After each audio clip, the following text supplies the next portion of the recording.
At muli nga tayong nagbabalik sa ating katuwaan. Paumpisa pa nga lang ay makikita agad natin na nababalot na nga at punong-puno na ng apoy ang paligid kung saan nga sila naglalaban. Dahil nga ngayon ay hindi pa nga rin nila natatalo ang hari ng Dark Continent na si Dawn Prix.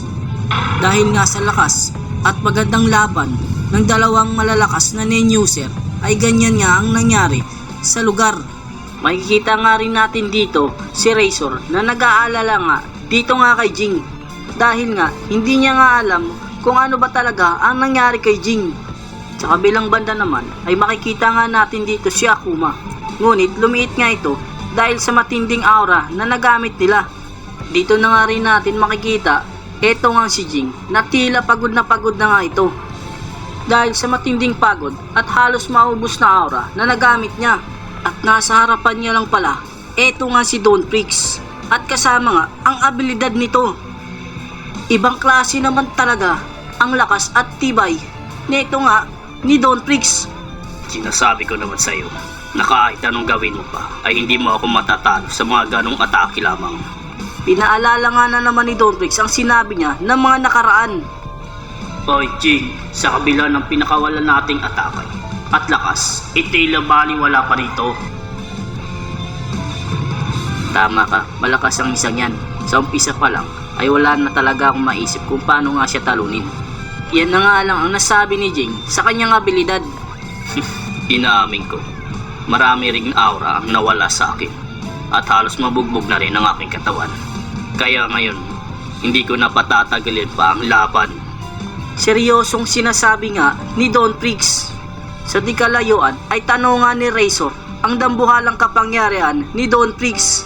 Sa isip-isip nga ni Razor ay hindi nga pwedeng matalo etong si Jing. Dahil kung mangyari nga ay siguradong katapusan na nilang lahat.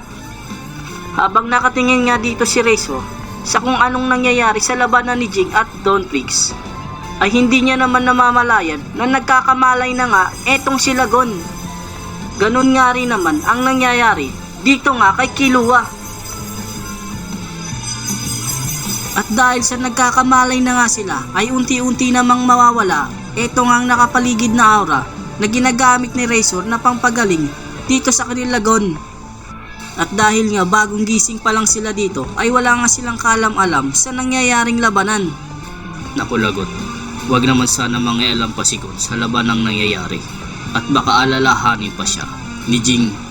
Yan naman ang may pangambang pagsabi ni Razor. At saka naman napansin nga ni Lagon at Killua eto nga si Razor. Kaya naman agad nga nilang itong nilapitan. Natutuwa nga sila na nandito nga etong si Razor. Buti naman ay hindi ganong kalala ang nangyari sa inyo, Gon Killua.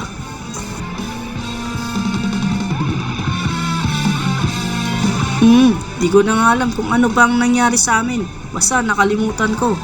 Dahil nga sa tuwa ni Gon na nandyan si Razor ay hindi niya na maalala kung ano pang nangyari sa kanila. Razor, paano ka nga pala nakapunta dito? At paano mo nalaman na nandito kami? Tanong nga ni Killua. Oo nga pala, nasan nga pala si Jing? Tanong din ni Gon kay Razor. Bigla na nga lang napatigil sa pagngiti etong si Razor. At ganun din naman etong ang si Gon.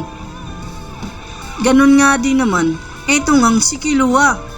Napatigil nga sila dahil nga sa pag-aalala. Kilo, sa tanong mo, may connection kami ni Jing. Agad niya naman ako tinawagan para pumunta dito. Ayan. At syempre, sa napakalakas na si Dawn Prix. Yan nga ang paliwanag ni Razor dito kay Lagon at Killua sa nangyayaring labanan. Enjoy watching. Sa pagitan ni Jing at Dawn Prix. Like, balik share, na nga tayo dito kila Jing subscribe. at Dawn Prix. Akuma, di ko alam kung anong mangyayari sa atin kung gagawin at ipipilit pa natin ito. Pero sa bagay, wala tayong ibang pagpipilian pa. Di ko alam kung anong binabalak mo, pero sa palagay ko, pagod na ang katawan mo. Babala din naman ni Akuma dito kay Jing. Kailangan na rin naman nating ibuhusan lahat dahil wala na rin namang ibang paraan. At inilabas na nga ni Jing ang huli niyang aura na gagamitin niya para sa pag-atake dito kay Dawn Prix. Natatanaw nga nilang tatlo ni Razor, Gon, Killua ang nangyayari nga. Muli namang nagbalik sa malaking anyo ang abilidad nga neto ni Jing. Inihahanda nga nila ang kanilang huling atake. Talagang matigas ang ulo nyo. Kahit ano pa ang gawin nyo, wala na kayong magagawa pa. Dito na kayo matatapos. Agad din namang kumilos etong si Don Prix dahil maghahanda nga rin siya sa kanyang pag-atake. Agad naman itong pumesto ng maayos. At magkaharap na nga na naman ang dalawang malalakas na Nen-user. Talagang matigas ka. Gagawin namin ang lahat Enjoy watching. para talunin ka. At sa walang pagtatagal, agad naman itong kumilos si Don Prix. Nag-ipon nga ito ng malakas na aura para sa gagawing malakas na atake niya dito nga kila Jing. Sa pagkakataong ito, alam ko rin naman na pagod na rin siya at paubos na rin ang kanyang aura. Kaya naman ibubuhos niya na rin ang lahat dito. Kung ganun, parehas lang kami. Parehas lang kaming ibubuhos na ang lahat dito. Wala nang atrasa to. Dito na malalaman kung sinong mananalo sa mga huli naming atake. Sa wakas, napansin mo na rin na ito na rin naman ang huli kong atake. Kaya sige, ibigay na natin ang lahat.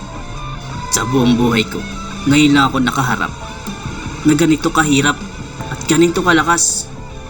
Talagang siya ang haring ng Dark Continent. Tanggapin mo ang huli kong atake. At pinakawalan na nga ni Don Prix ang kanyang huling atake. At talagang napakasulit at napakalakas na aura ang kanyang binitawan dito.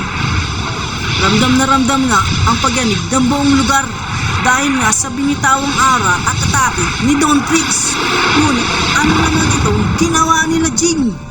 Pinigilan nga nito nila Jing ng isang kamay lamang. Mano-mano nga ang kanilang pagpigil na ginawa. Ano? Pinigilan nila Jing gamit ang isang kamay lamang. Pero napakadelikado nito para sa kanya. Sino naman ay natutulala na nga lang. Wala na nga rin siyang magagawa pa kundi ang manood at mag-alala para sa kanyang ama. Balik na nga tayo sa laban ng Jing at Don Prix. Nagpapatuloy pa nga rin ang ginagawang atake neto ni Don Prix. Ngunit sila Jing naman ay kitang-kitang nahihirapan sa pagpigil dito nga sa atake ni Don Prix. Balik nga tayo dito nga kay Don. Sige lang, tanggapin mo lang ng tanggapin. Di magtatagal. Siguradong mahuhulog ito. Matuturo ang buong mong katawan. Banggit nga ni Don Prix. Habang dito naman ay patuloy na sa pagbuga ng matinding ara.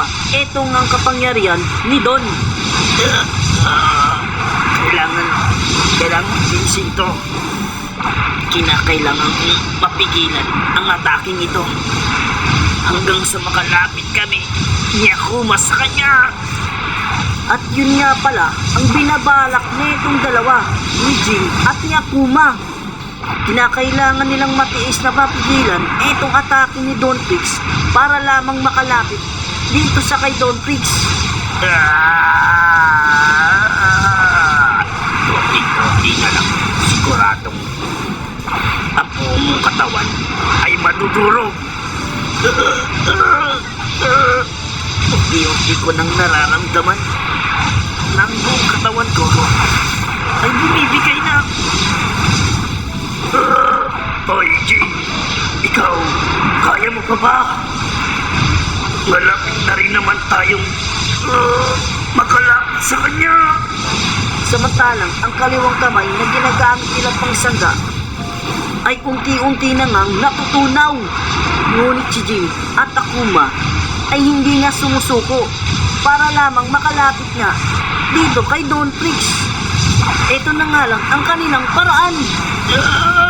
Balak nilang lumapit para makagawa ng atake. Konti na lang. Akuma! Eto na! At nagawa nga nila Jing na makalapit dito nga kay Don Prix. Ito na siguro ang tamang pagkakataon para nga sila naman ang umatake. Ngayon, Tayo naman! tapos ka na! Isang malakas at punong-puno ng aura na inipon nila Jing sa kamao nito para sa isang matinding atake dito nga kay Don Prix. Lumikha nga ito ng matinding liwanag na bumalot sa buong kapaligiran. Kitang-kita naman nila Razor, Gon, Killua ang nangyayari. At wala na rin talaga silang magagawa pa kundi ang manood na lang. Nagawa nga nila Jing na mapigilan ang atake ni Don Prix para makagawa ng isang matinding atake. Pagkatapos na nangyari na yon, ay may kita natin dito si Jing na nakahiga at tila nagpapahinga nga ito dahil nga sa sobrang pagod. Hoy Jing, nagawa natin na matalo siya. Sa ngayon ay yun lamang mga boss. Salamat sa panonood at sana ay mahintay nyo pa ang susunod.